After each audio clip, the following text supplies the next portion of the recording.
జైనూర్లో గిరిజన మహిళ పైన జరిగిన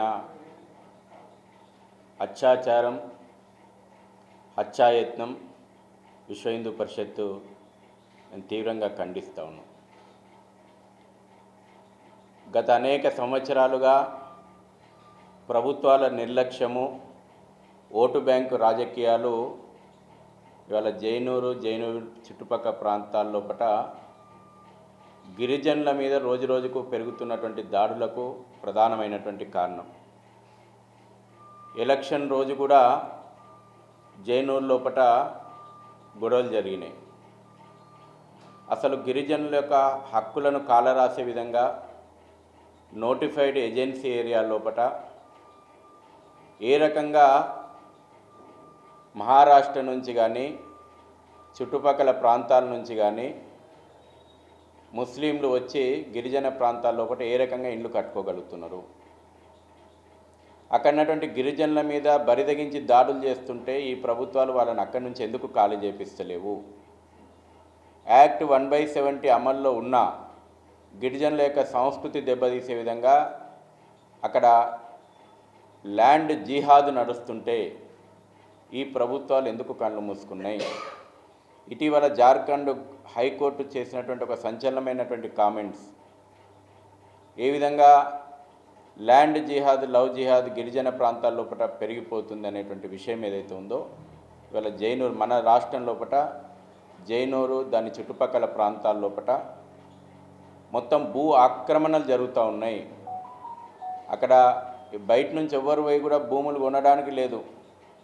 ఏ విధంగా 50% ఇవాళ ముస్లిం జనాభా జైనూరు లోపల తయారైంది. వాళ్ళ యొక్క గిరిజనుల యొక్క సంస్కృతి మీద, వాళ్ళ మీద, మహిళల మీద, ఆస్తుల మీద యథేచ్ఛగా దాడులు జరుగుతుంటే అక్కడి నుంచి వాళ్ళని ఖాళీ చేయించాల్సినటువంటి ప్రభుత్వాలు ఎందుకోసం మీరు వాళ్ళ గిరిజనుల యొక్క మాన ప్రాణాలను బలి పెడతా ఉన్నారు? అనేక స్థానిక డిఎస్పి సాదయ్య గారి మీద అనేక అనుమానాలు వ్యక్తం చేస్తున్నారు. గత రాత్రి నుంచి భయం గుప్పిట్లోపట జైనూరు ఉంది. హిందువులందరూ కూడా ప్రాణాలు అరచేతిలో పెట్టుకొని వాళ్ళ జైనూరు లోపల గత రాత్రి గడిపినరు.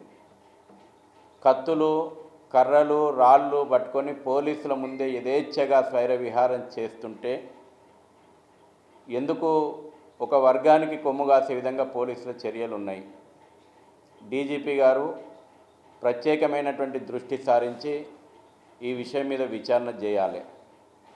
గతంలో ఎలక్షన్ రోజు జరిగినటువంటి గొడవల్లో కూడా హిందువులనే లక్ష్యంగా పెట్టుకొని హిందువుల మీదనే అక్రమ కేసులు పెట్టి అణిచివేసేటువంటి కుట్రలు జరిగినాయి అనేటువంటి విషయం స్థానికులు ఆరోపణ చేస్తున్నారు. ఇప్పుడు కూడా అదే అధికారి చేతిలోపట నిన్న నుంచి హిందువులపైన అక్రమ కేసులు పెట్టేటువంటి ప్రయత్నం జరుగుతుందనేటువంటి భయంలో,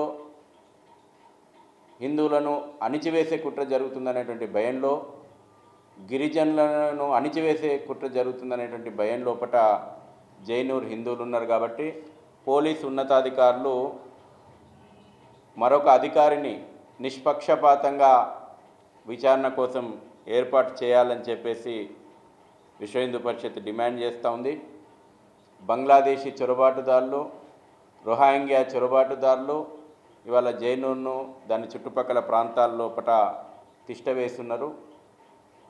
అక్కడ ఏదో ఒక సాకు మీద ప్రతిరోజు మహిళల మీద అత్యాచార యత్నాలు జరుగుతున్నాయి, ల్యాండ్ జిహాద్ నడుస్తుంది, గొడవలు సృష్టించేటువంటి పని నడుస్తుంది. కాబట్టి డెమోగ్రఫీ చేంజ్ చేసి అక్కడ జనాభా అసంతులనాన్ని క్రియేట్ చేసి పూర్తిగా గిరిజనులను ఆ ప్రాంతం నుంచి వెళ్ళగొట్టేటువంటి కుట్రలు జరుగుతూ ఉన్నాయి. ఇది మొదటి సంఘటన కాదు. ఈ మధ్యకాలంలో అనేక సంఘటనలు చోటు చేసుకున్నాయి.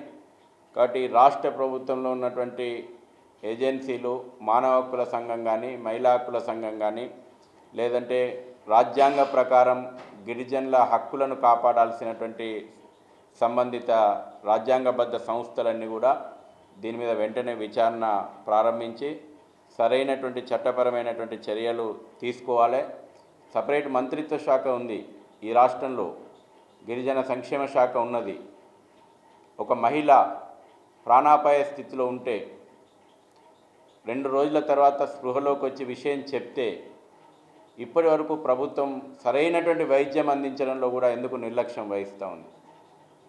సరైనటువంటి వైద్యం అందించి ఆ యొక్క గిరిజన మహిళ యొక్క ప్రాణాలు కాపాడే ప్రయత్నం కూడా ఈ ప్రభుత్వం ఎందుకు చేస్తలేదు? కేవలం గాంధీ ఆసుపత్రిలో కూడా జాయిన్ చేసి చేతులు దులుపుకున్నారు. కాబట్టి విశ్వ హిందూ పరిషత్ సరైనటువంటి వైద్యం అందియాలి ఆ గిరిజన మహిళ యొక్క ప్రాణాలు కాపాడడం కోసం అని కూడా మేము డిమాండ్ చేస్తూ ఉన్నాం. ఎవరైతే నిందితుడు ఎవరైతే ఉన్నారో షేక్ ముగ్దుమ్, గతంలో కూడా నేర చరిత్ర ఉంది. గతంలో కూడా ఒక హత్య చేసినటువంటి ఆరోపణలు ఉన్నాయి. గతంలో కూడా జైలుకు వేయించిండు. కాబట్టి ఒక గూండాలకు రౌడీలకు వల్ల అక్కడ ఒక అడ్డా తయారైంది. మేము చాలా స్పష్టంగా చెప్తా ఉన్నాం, ఏదైతే హిందువులను లక్ష్యంగా చేసుకొని పోలీసులు అక్రమ కేసులు పెట్టాలనేటువంటి ఆలోచనలు ఏదైతే ఉన్నారో వాటిని విరమించుకోవాలి. నిష్పక్షపాతమైనటువంటి విచారణ జరపాలి. అక్కడి నుంచి గిరిజనేతలు ఎవరైతే ఉన్నారో జైనూర్ ప్రాంతం నోటిఫైడ్ ఏరియా, ఆ నోటిఫైడ్ ఏరియా నుంచి గిరిజనేతలను ఖాళీ చేయించాలి. ఇది విశ్వ హిందూ పరిషత్ డిమాండ్ చేస్తుంది. సమాజం అక్కడ స్పందించి నిరసనగా తుడుందెబ్బ ఆదివాసీ హక్కుల పోరాట సమితి నిన్న బంద్కు పిలుపునిచ్చినాయి. ప్రజలను నిరసన చెప్పారు. దాని తర్వాత దాన్ని విధ్వంసంగా ఎవరు చేయాలని కుట్రలు చేసిండ్రు? విచారణ జరపండి. మీరు ఎటువంటి విచారణ జరపకుండా కేవలం హిందుత్వ సంస్థలను అక్కడటువంటి స్థానిక హిందూ సంఘాల నేతలను అందరినీ కూడా అక్రమ కేసులు బనాయించాలి. మీరు ఫస్ట్ చేయాల్సింది అక్కడటువంటి గిరిజనేతలను బయటకు పంపండి. బంగ్లాదేశ్ వాడు ఎక్కడి నుంచి వచ్చిండు, రోహింగ్యా నుంచి ఎక్కడి వచ్చిండు, మహారాష్ట్ర నుంచి చుట్టుపక్కల ప్రాంతాల నుంచి అసలు ఏ రకంగా వాళ్ళకి ఇల్లు కట్టుకోవడానికి పర్మిషన్లు వస్తున్నాయి, ఎట్లా కరెంట్ వస్తుంది, ఎట్లా వాటర్ కనెక్షన్ వస్తుంది? రాష్ట్రపతి ద్వారా ఉత్తర్వుల్లో భారత రాజ్యాంగం కదా వాళ్ళ హక్కులకు రక్షణ కల్పించాలని చూసింది. ఇటువంటి చొరబాట్లు అయితే గిరిజనుల యొక్క సంస్కృతి కాపాడాలి, వాళ్ళ అమాయకులు వాళ్ళని కాపాడాలనే కదా భారత రాజ్యాంగం లోపల ఆర్టికల్ 342 కానీ ఆర్టికల్ 366 కానీ పొందుపరిచి వాళ్ళకి హక్కులను కాపాడాలని చెప్పింది. అది వదిలిపెట్టేసి వాళ్ళు యథేచ్ఛగా ఒక వర్గం రెచ్చిపోతుంటే వాళ్ళ మీద దాడులు చేస్తుంటే వీళ్ళని అణిచే ప్రయత్నం, మళ్ళీ గిరిజనుల మీద కేసులు పెట్టేటువంటి ప్రయత్నం, వాళ్ళ ప్రాంతంలో వచ్చి గొడవలకు పాల్పడుతుంది ఎవడు? ఏ చట్టం వాళ్ళని పర్మిట్ చేస్తుంది? అక్కడ ఎట్లా ఇవాళ జైనూర్ లోపల ఇండ్లు వచ్చినాయి? ఎవరు దీని వెనకాల? ఇది మేము ఇవాళ ప్రశ్నిస్తున్నాం. దీనికి శాశ్వతమైన పరిష్కారం కావాలా? గిరిజనేతలు ఎవరైతే ఉన్నారో అక్కడి నుంచి ఖాళీ చేపియాలి.